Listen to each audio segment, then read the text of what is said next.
Bismillahirrahmanirrahim. Assalamualaikum warahmatullahi wabarakatuh. Alhamdulillah hamdan katsiran tayyiban mubarakan fih kama yuhibbu rabbuna wa yarda. Asyhadu an la ilaha illallah wahdahu rabbi la syarika lah wa asyhadu anna Muhammadan abduhu wa rasuluh. Qala Allah ta'ala fi kitabihil karim, Ya ayyuhalladzina amanu taqullaha haqqa tuqatih wa la tamutunna illa wa antum muslimun, amma ba'd. Allahumma inna nas'aluka ilman nafi'an wa na'udzubika min ilmin la yanfa'. Para hadirin ikhwati fid din wa akhwat fillah, rahimani wa rahimakumullah. Kita masih di pembahasan tentang hadis-hadis yang menjelaskan tentang adanya azab dan nikmat kubur. Kita masih membahas hadis yang keempat, di mana Nabi SAW ketika beliau selesai dari mengubur mayit, beliau berhenti sejenak. Kemudian beliau bersabda kepada para sahabat, Istaghfiru li akhikum wasalu lahu tathbit fa innahu al-an yus'al. Mohonkanlah ampunan untuk saudara kalian ini dan mintalah untuknya keteguhan, karena sekarang ini dia akan ditanya.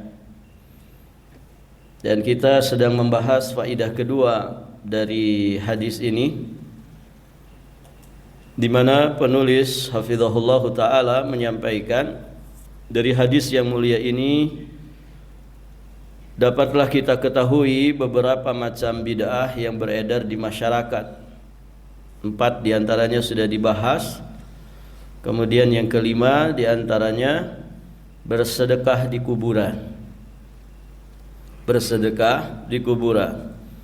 Kemudian menyembelih binatang di kuburan. Meminta-minta kepada mayit yang merupakan syirkun akbar. Minta-minta kepada orang yang sudah mati yang merupakan syirkun akbar. Kemudian hadirin jamaah yang dirahmati Allah, nah itu beberapa bid'ah, sesuatu yang diada-adakan oleh sebagian manusia ya terkait dengan proses penguburan jenazah. Berikutnya faidah ketiga dari hadis ini, yakni hadis yang diterima dari Utsman bin Affan, kita juga bisa memahami bahwa pertanyaan di alam kubur itu hak. Adanya pertanyaan di alam kubur, bahwa mayit itu akan diuji oleh malaikat Munkar Nakir dengan 3 pertanyaan. Man rabbuka wa man nabiyuka wa madinuka. Taib, ditegaskan lagi di dalam hadis yang sedang kita bahas ini, Nabi memintakan kepada para sahabat supaya mengistighfarkan mayit yang baru saja dikubur. Kemudian kata Nabi, karena sekarang dia akan ditanya. Berarti soal fil qabri haqqun, pertanyaan di alam kubur itu hak, benar adanya. Yang keempat, dari hadis yang mulia ini kita mengetahui berdasarkan ilmu yakin bahwa mayit itu sangat berhajat kepada doanya orang yang hidup. Jadi yang dibutuhkan mayit diantaranya adalah doa-doa kaum muslimin yang masih hidup, terlebih dari orang-orang terdekatnya, pasangannya, kemudian anak keturunannya. Taib, hadirin jamaah yang dirahmati Allah, bukan sebaliknya, orang yang hidup minta-minta kepada orang yang meninggal dunia, ya sebagaimana yang dilakukan oleh orang-orang jahil, oleh orang-orang yang bodoh yang suka minta-minta kepada orang yang sudah mati. Padahal mereka itu sangat butuh didoakan, bukan sasaran untuk minta-minta. Hadirin jamaah yang dirahmati Allah, orang yang masih hidup masih punya kesempatan, gitu kan? Orang itu kalau masih ada umurnya, berarti kalau dia punya dosa masih bisa taubat. Yang masih hidup itu kalau kurang amalnya masih bisa dia sempurnakan. Kalau kurang bekalnya masih bisa dia sempurnakan bekalnya. Jadi kalau orang sudah mati, sudah tidak punya lagi kesempatan. Kalau dia punya dosa yang belum ditaubati, maka di alam kubur dia tidak bisa lagi taubat. Kalau dia punya kewajiban yang belum ditunaikan, ketika di alam kubur tidak bisa lagi menunaikan kewajiban.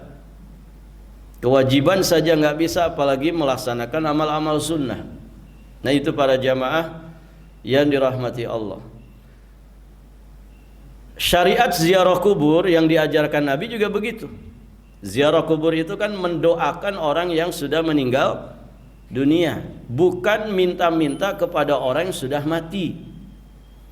Hadirin jamaah yang dirahmati Allah, kita ini tidak pernah tahu keadaan orang yang dikubur, gitu kan? Walaupun yang husnul khatimah ada harapan kebaikan. Semoga si fulan mendapatkan ampunan dan diterima amal solehnya. Kenapa? Karena matinya dalam keadaan baik. Tapi memastikan pasti orang ini mendapatkan nikmat kubur, ini nggak ada yang tahu. Karena alam kubur perkara yang gaib, ya tidak bisa dilihat oleh mata kita. Manusia hanya bisa berharap. Makanya siapapun yang meninggal dunia, ya doanya seputar dua itu saja kan. Mau orang alim kah, orang soleh kah, orang ahli ibadah, ataukah orang jahat. Taib para jamaah yang dirahmati Allah, doanya antara dua itu saja. Semoga si fulan itu diampunkan dosa-dosanya dan diterima amal solehnya.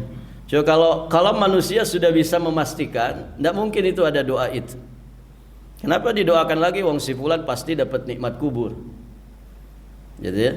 Nah ini menunjukkan bahwa tidak bisa dipastikan siapapun. Nah ini yang dikuburkan para sahabat, orang-orang istimewa di sisi Allah. Hadirin jamaah yang dirahmati Allah, tetap saja Nabi memerintahkan istaghfiru li akhikum, mohonkan ampunan untuk saudara kalian ini, karena sekarang dia akan ditanya. Taib para jamaah, apalagi yang bukan sahabat Nabi, kan begitu.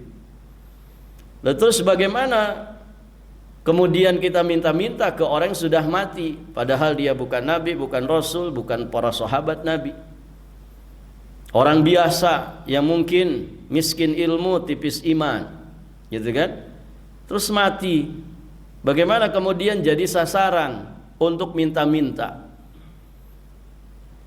Bisa jadi kan kita nggak tahu. Dia sedang susah di alam kubur, menghadapi azab, begitu kan? Kita tidak pernah tahu. Bisa jadi seperti itu. Atau taruhlah, bisa jadi juga dia sedang nikmat, sedang merasakan kenikmatan alam kubur. Taib, apakah kemudian dia bisa mendengar? Taruhlah dia bisa mendengar. Apakah bisa mengijabah doa-doa orang yang datang meminta-minta kepadanya? Wong alamnya sudah berbeda. Nah itu para jamaah yang dirahmati Allah. Kemudian pelajaran berikutnya, mengubur atau menanam mayit dengan penuh kekhusyuan untuk mengingat kematian dan akhirat. Taib para jamaah yang sering memalingkan kita dari poin ini, ya di masa-masa ini di mana segala sesuatu ya harus ada yang difoto, yang di video. Akhirnya apa? Mengganggu kehusyuan, mengganggu konsentrasi. Seharusnya kalau kita sedang mengubur jenazah bukan sibuk videoin. Sama kayak kalau ada orang celaka juga, sebagian orang sibuknya ngapain? Videoin.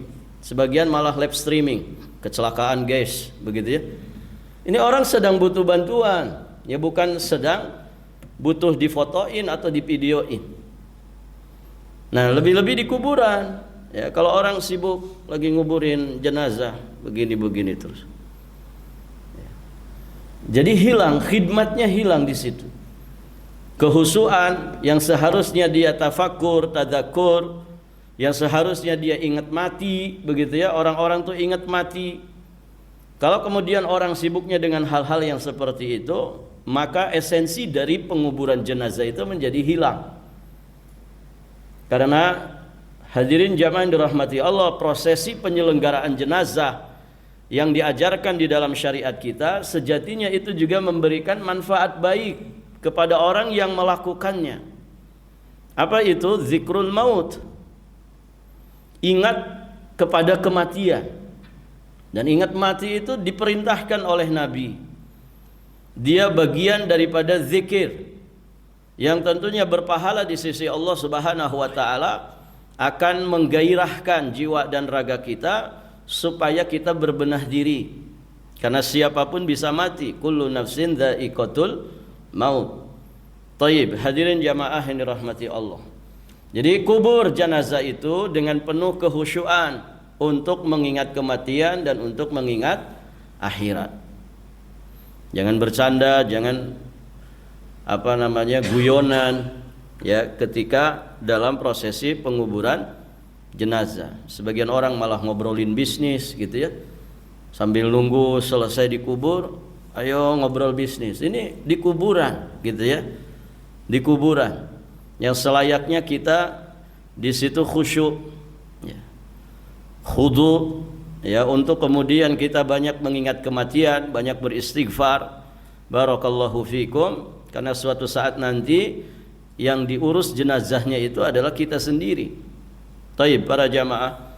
Yang keenam, bahwa manusia sebesar apapun dia tetap mempunyai kesalahan. Ini poin yang tadi kita sampaikan. Sebesar apapun dia, tetap dia manusia yang mempunyai salah dan dosa. Tidak ada yang maksum kecuali Nabi yang mulia sallallahu alaihi wa alihi wasallam. Nah itu para jamaah. Sehingga dari situ ya tidak ada yang bisa memastikan. Manusia hanya berharap untuk orang baik, ya berharap kebaikan. Untuk orang yang buruk su'ul khatimah, maka tentu dia khawatir dengan keburukan yang akan menimpanya.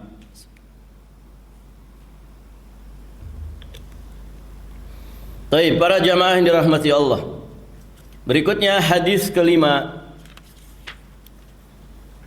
Hadis yang kelima dari Abdullah bin Abbas radhiyallahu taala anhuma qala marra an-nabiy sallallahu alaihi wasallam bihaitin min hitanil madinati aw Makkah fasami'a sawta insanain yu'adzabani fi kuburihima faqala an-nabiy sallallahu alaihi wasallam innahuma la yu'adzabani wa ma yu'adzabani fi kabir thumma qala bala kana ahaduhuma la yastatiru min baulih wa fi riwayatin la yastanzihu min baulih wa kana al-akharu yamshi bin namimah thumma da'a bi jaridatin fakasaraha kisratain fawadha'a ala kulli qabrin minhuma kisratan faqila lahu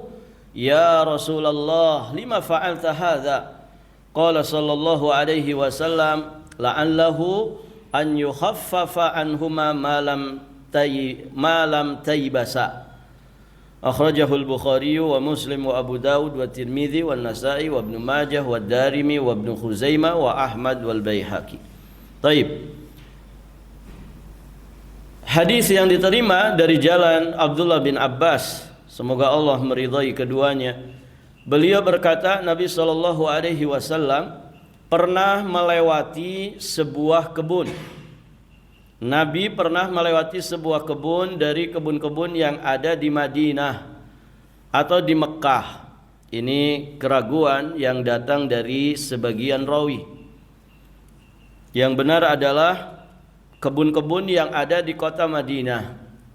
Dan Madinah terkenal dengan apanya, ikhwan? Perkebunan. Jadi kalau perkebunan ya di kota Madinah, masyhurnya di kota Madinah. Orang Mekah itu ahli dagang. Kalau orang Madinah ahli pertanian. Taib para jamaah. Makanya kalau jamaah umroh jalan-jalan ke kebun kurma, di mana biasanya? Di Mekah atau Madinah? Di Madinah, dan banyak sekali kebunnya, gitu kan? Taib para jamaah. Jadi yang benar kebun-kebun yang ada di Madinah. Tiba-tiba beliau mendengar suara dua orang manusia yang sedang diazab di dalam kuburnya. Ini kekhususan hanya bagi Nabi. Kalau kita bisa dengar nggak, ikhwan? Nggak bisa. Manusia lain kalau dengar itu bisa pingsan. Taib. Maka Nabi SAW bersabda, kata Nabi, innahuma la yu'adzabani, sesungguhnya keduanya sedang diazab, dan tidaklah keduanya diazab dalam suatu perkara yang besar. Maksudnya sejatinya perkaranya besar, cuman sering diremehkan manusia. Tidak mungkin sesuatu itu menjadi sabab azab kubur kalau sesuatu itu bukan perkara besar. Taib para jamaah. Keduanya diazab dalam suatu perkara yang besar. Kemudian beliau bersabda menjelaskan, bahkan dosanya besar. Dosanya besar, cuman diremehkan oleh manusia. Kemudian Nabi baru menyampaikan, salah satu dari keduanya diazab karena la yastatir min baulih, karena tidak beristitar, tidak menutup dari kencingnya. Berarti kencing sembarangan, tidak menutup aurat. Maksudnya tidak menjaga auratnya dari pandangan manusia. Jadi boleh gak kencing di alam terbuka? La yastatir min baulih, tidak menutup dari kencingnya. Maksudnya tidak menutup diri ketika kencing, ketika dia kencing. Berarti kalau orang kencing di alam terbuka boleh gak? Hah? Boleh gak, ikhwan? La yastatir min baulih, dia tidak menutup diri dari kencingnya. Berarti kalau di alam bebas terbuka boleh tidak? Hah? Boleh tidak? Boleh, selama tidak ada yang melihat. Di zaman dulu sebelum ada mirhad, sebelum ada hammamat, sebelum adanya toilet, WC, ya tempat mandi dan lain sebagainya, seperti yang kita lazim kenal sekarang ini. Lalu dulu orang buang hajat di mana? Nggak usah di Arab lah, di kita aja Pak, di kita, di sebagian daerah kita. Ada nggak wilayah yang mereka nggak punya toilet, nggak punya apa namanya? Nggak punya jamban, nggak punya kloset di rumah. Ada nggak? Kalau yang lahir tahun-tahun 90, 80 pasti ngalamin tuh ya, masa-masa dulu Pak. Ya. Hadirin, ya saya pernah berkunjung ke saudara orang tua di satu daerah. Karena saya mondok, kemudian tempat mondok itu agak dekat. Main saya. Itu tahun 2002. Masya Allah, itu orang di kampung situ kalau mau BAB itu ke belakang. Kemana? Ke hutan bambu. Ke hutan bambu para jemaah. Artinya masih jarang yang punya kloset. Di sebagian daerah mereka buang air besar itu di jamban, bikin kolam ikan, nanti pakai jamban. Tahu jamban kan Pak? Zaman-zaman dulu Kalau anak-anak muda zaman sekarang mungkin nggak pernah lihat jamban. Jadi tiap kita BAB itu langsung disantap sama siapa? Sama ikan mas, ikan gurame, begitu ya. Barakallahu fikum. Taib para jamaah. Nah, di sebagian wilayah kita saja kan ada yang tidak punya WC, begitu kan? Terus mereka buang hajat di mana? Di alam terbuka, kadang di sungai, gitu kan? Kadang di hutan, kadang di kebun, tadi di kebun bambu. Barakallahu fikum. Berarti boleh nggak itu? Di alam terbuka gitu? Ya boleh. Yang penting nggak ada orang lihat. Yang jadi masalah kadang berjamaah. Gitu. Berjamaah itu di jamban itu kadang jaraknya 3 meter saja. Kalau bapak-bapak sambil rokokan, sambil ngobrol gitu. Nanti habis ini mau kemana? Mau berangkat kerja enggak? Ngobrol itu di jamban. Barakallahu fikum. Boleh ya, karena di masa itu orang buang hajat itu ke khala. Khala itu apa para jamaah? Ya area terbuka yang kemudian tidak ada manusia di situ, menjauh dari pandangan manusia. Makanya ya repot zaman dulu tuh ya. Zaman dulu tuh repot. Kalau mau buang hajat dia harus menjauh dulu ke tengah padang pasir kah atau ke lembah begitu kan, untuk dia kemudian buang hajat di situ. Taib para jamaah. Jadi la yastatir min baulih itu maksudnya tidak menutup diri. Nah ini mohon diperhatikan. Apa ini? Zaman sekarang toilet yang tempat pipis berdiri itu Pak. Ya? Nah itu kan rawan ya. Itu tertutup nggak kira-kira? Hah?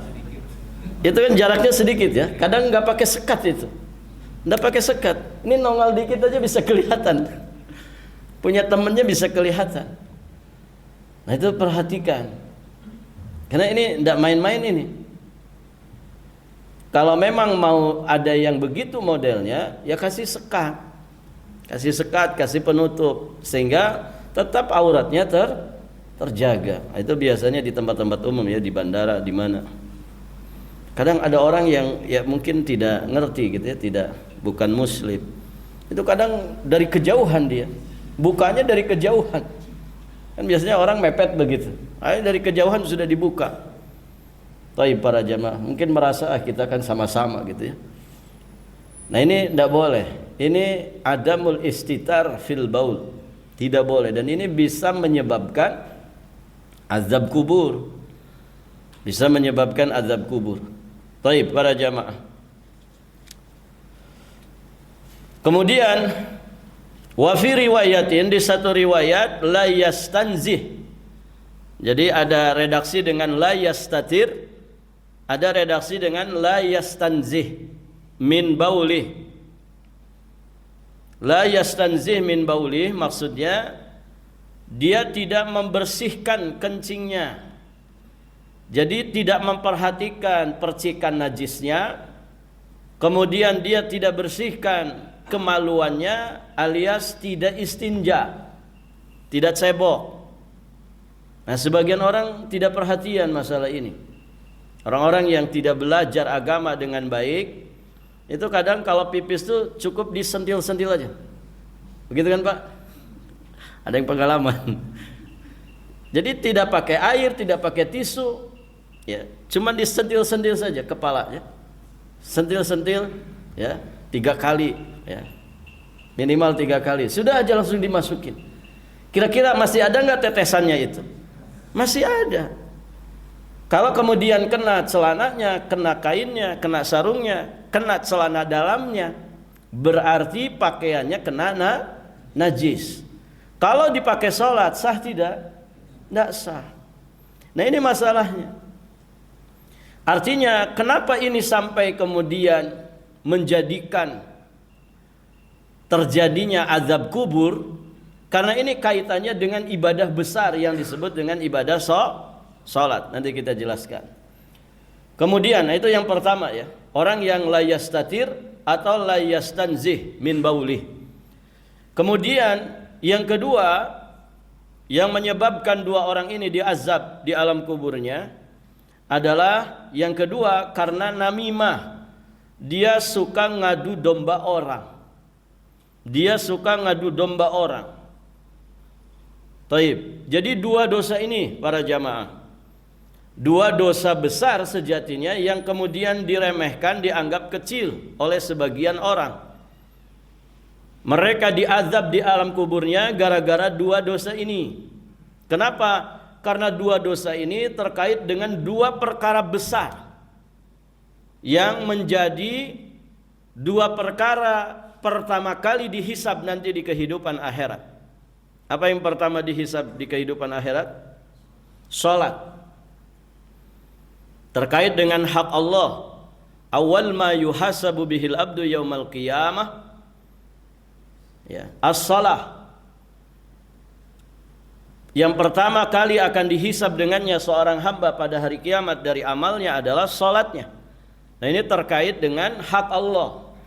Kemudian yang kedua, yang pertama kali akan dihisab dengannya seorang hamba pada hari kiamat juga adalah urusan darah. Urusan apa? Urusan darah. Awal ma yuhasabu bihil abdu yaumal qiyamah fid dima. Jadi salat dan urusan darah. Salat ini terkait dengan hak Allah, sedangkan darah itu terkait dengan hak sesama manusia. Artinya di situ berarti ada dosa tarikus shalah, dosa meninggalkan salat, dan yang satu dosa pembunuhan terkait dengan darah manusia. Ini dua perkara besar yang menjadi dua perkara yang akan pertama kali dihisab pada hari kiamat. Nah, dua dosa besar ini kan mesti ada pemicunya. Ada pemicunya. Ada muqaddimahnya, ada wasilah-wasilahnya. Nah, orang yang la yastatir, la yastanzih min bauli, itu mengakibatkan rusaknya ibadah salat dia. Maka hadirin jamaah dirahmati Allah, sebagai muqaddimah azab, dia diazab dulu di alam kubur. Sebelum nanti dia diazab di alam akhirat gara-gara salatnya rusak. Oleh sebab tadi la yastatir wa la yastanzih min bauli. Kemudian pembunuhan juga demikian. Orang itu kalau membunuh kan tidak ujuk-ujuk membunuh, mesti ada pemicunya. Salah satu pemicunya apa, ikhwan? Adu domba. Salah satu pemicu pembunuhan itu apa diantaranya? Dan ini yang paling besarnya, adu domba, namimah. Akhirnya dua kelompok manusia atau dua orang manusia yang tadinya aman-aman saja, adem-adem saja, bisa saling bunuh-membunuh. Dua negara besar ketika diadu domba bisa saling perang mereka. Loh, peperangan-peperangan yang terjadi itu kan bermula dari apa? Dari mulut manusia kan. Ada sebagian orang jahat itu ya mulutnya lebih tajam daripada senjatanya, daripada pedangnya. Dan kaidah adu domba itu dipakai min zaman dari dulu, gitu kan? Adu domba itu di musim-musim kerajaan, orang demi mendapatkan pangkat jabatan diadu domba antara sesama pejabat di kerajaan dan lain sebagainya. Adu domba. Akhirnya dua orang bisa saling membunuh, bahkan dua kelompok besar manusia bisa saling berperang, bahkan dua bangsa, dua negara besar bisa saling berperang. Gara-gara apa? Adu domba. Maka sebagai muqaddimah azabnya, mereka diazab dulu di mana? Di alam kubur, untuk nanti mendapatkan azab yang lebih dahsyat dan lebih mengerikan di kehidupan akhiratnya. Nah itu para jamaah. Jadi jangan dianggap sepele ini. Urusan buang air kecil ya dengan urusan mulut kita, jaga mulut. Jangan sampai mengadu domba. Baik para jamaah. Kemudian Nabi SAW meminta pelapah kurma yang masih basah Lalu beliau patahkan menjadi dua. Kemudian beliau letakkan masing-masing dari pelapa ini di kedua kubur itu. Lalu kemudian beliau ditanya, "Ya Rasulullah, mengapa engkau melakukan ini?" Maka beliau sallallahu alaihi wasallam bersabda, "Mudah-mudahan diringankan azab dari keduanya selama kedua pelapah kurma ini belum mengering."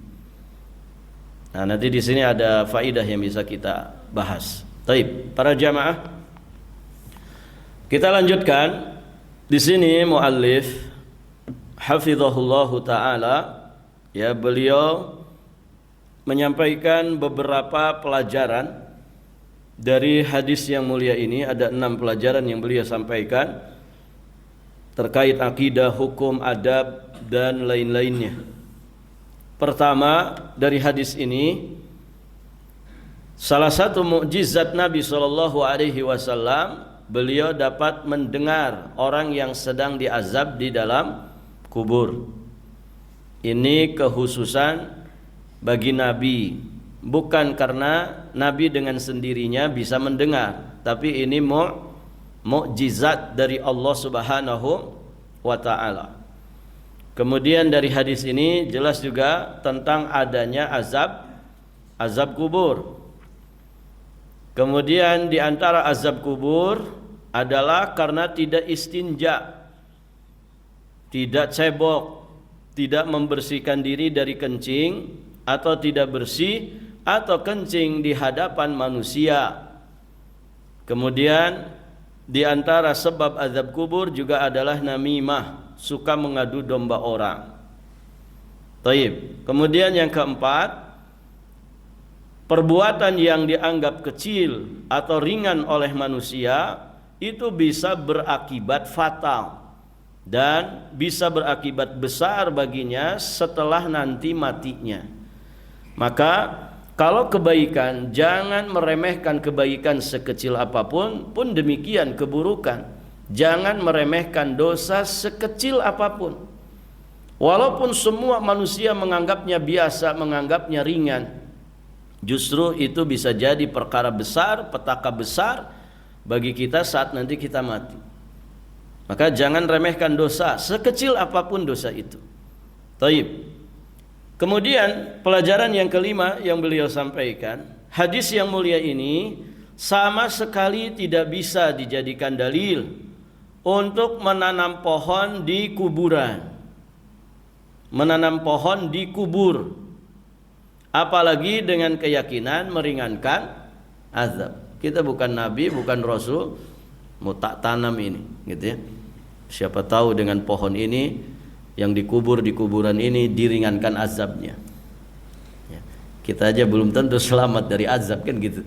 Oh, dia mau menyelamatkan azabnya orang. Taib, para jamaah yang dirahmati Allah. Jadi ini bukan dalil, itu kekhususan Nabi. Dan yang ditancapkan itu pelapah kurma, ya.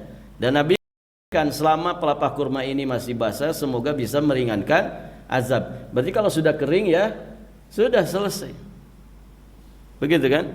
Jadi bukan nanam pohon, bukan nanam pohon kemudian tiap hari disirami. Taib, bukan itu. Dan ini tidak bisa dijadikan dalil untuk nanam pohon.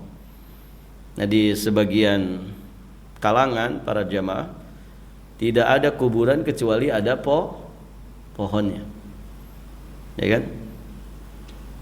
Pernah kita sampaikan, biasanya pohon hanjuang itu yang ditanam, atau pohon bunga-bungaan, ya, pohon bunga-bungaan. Taib, para jamaah. Nah, ini perkara yang tidak dianjurkan sama sekali, bahkan dilarang. Kenapa? Karena bisa menjadi wasilah kepada kesyirikan. Dan hadis Nabi ini tidak bisa dijadikan dalil, ya, tentang bolehnya nanam pohon di kubur. Nah, karena yang dimaksud oleh Nabi Shallallahu Alaihi Wasallam dengan menancapkan 2 pelapah kurma yang masih basah di kedua kubur tersebut itu sebagai syafaat atau doa beliau untuk meringankan azab keduanya selama kedua pelapah kormanya itu belum kering. Jadi yang meringankan azab keduanya bukan disebabkan pelapah kurmanya, tapi doanya Nabi untuk kedua orang yang dikubur di situ dan sedang diazab. Doanya Nabi. Baik para jamaah. Sedangkan kedua pelapah kurma itu dijadikan sebagai jarak atau waktu untuk meringankan azab keduanya selama kedua pelapah kurma tersebut belum mengering. Perbuatan seperti ini menjadi kekhususan Nabi, tidak bisa dikiaskan kepada orang lain. Tidak bisa dikiaskan kepada orang lain. Ini kekhususan Nabi. Terbukti tidak ada seorang pun dari sahabat Nabi yang kemudian melakukan apa yang dilakukan oleh Nabi. Ya setelah Nabi kan kalau memang yang begitu itu benar, maksudnya adalah nanam pohon itu bisa meringankan azab, tentu yang akan mengikuti perbuatan Nabi dan pasti akan diikuti siapa? Para sahabat. Tapi para sahabat enggak, karena mereka paham itu kekhususan bagi Nabi. Taib para jamaah. Kemudian yang berikutnya, hadis yang mulia ini menunjukkan bahwa orang muslim dapat diazab di dalam kuburnya disebabkan dosa-dosa yang dia lakukan. Nasallallahu as-salamah. Semoga Allah selamatkan kita dari azab kubur. Taib para jamaah. Hal ini diketahui dari Nabi SAW yang mendoakan keduanya, menunjukkan bahwa yang sedang diazab, ya dua orang yang sedang diazab di alam kubur itu berarti kedua-duanya masih muslim, dan itu menunjukkan bahwa tidak beres dalam urusan buang hajat kemudian adu domba itu dosa besar, tidak sampai membatalkan Islam, tapi dia dosa besar. Taib para jamaah yang dirahmati Allah. Sehingga Nabi tetap mendoakan dua orang yang diazab ini dengan jarak pelapah kurma yang beliau tancapkan di situ. Kalau seandainya dua orang itu dua orang kafir, tentu Nabi tidak akan mendoakannya. Nabi masih mendoakan berarti kedua-duanya muslim. Dan dari sini juga kita memahami barakallahu fikum, ya, tidak beres dalam urusan kencing itu kategorinya dosa besar, ya. Demikian pula dosa namimah, ya, dosa adu domba, dia bukan nawaqidul Islam. Demikian para jamaah yang dirahmati Allah, sampai di sini saja pelajaran kita. Insyaallah taala nanti kita lanjutkan 2 pekan ke depan lagi, ya, karena habis ini kita bahas sirah Nabi. Barakallahu fikum, semoga Allah mudahkan segala urusan. Subhanakallahumma wa bihamdik, asyhadu an la ilaha illa anta astaghfiruka wa atubu ilaik. Assalamualaikum warahmatullahi wabarakatuh.